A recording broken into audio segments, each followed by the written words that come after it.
जी students, आज हम पढ़ेंगे मल्टीपल कंपैरिजन टेस्ट के बारे में. If F test after the analysis of variance rejects our null hypothesis, all we can conclude is that the K population means are not equal. This conclusion might not be sufficient to satisfy the experimenter. Rather he would like to know which means or sets of means might differ significantly from each other.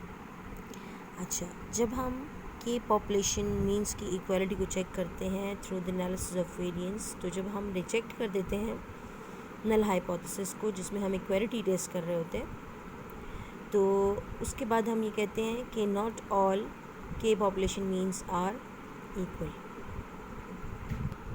अच्छा जी, तो हम ये कहते हैं कि population means जो हैं वो इक्वल नहीं है. लेकिन सिर्फ ये कहना मुनासिब नहीं होता. हमें ये भी बताना है कि कौन से मीन्स जो हैं, कौन सी ट्रीटमेंट मीन्स जो हैं या कौन से सैम्पल मीन्स जो हैं वो सिग्निफिकेंटली डिफरेंट हैं या सिग्निफिकेंटली डिफरेंट नहीं हैं. तो इसी पर्पज़ के लिए हम मल्टीपल कंपैरिजन टेस्ट को यूज़ करने वाले हैं. For this purpose several test based on different view points have been developed to make comparison between pairs of means.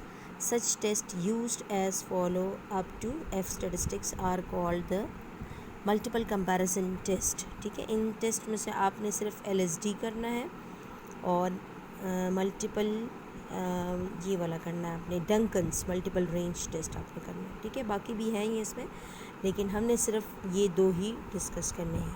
अच्छा, अब आ जाते हैं लीस्ट सिग्निफिकेंट डिफरेंस टेस्ट की तरफ. When the null hypothesis of equal means is rejected by F test after the ANOVA, we can test the significance of difference between the means of case samples.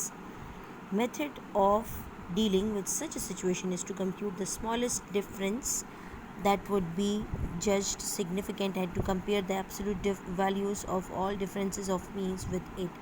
This smallest difference is called the least significant difference, LSD, and is given by.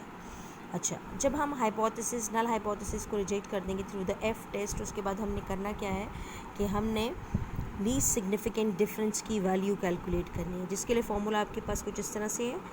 LSD least significant difference is equal to T alpha by 2 nu with 2 MSE divided by R under root. ठीक है, T alpha by 2 की value आपको table से मिलेगी. New जो है वो error degree of freedom है, MSE जो है वो मीन स्क्वायर ऑफ एरर है, and R is the size of equal samples.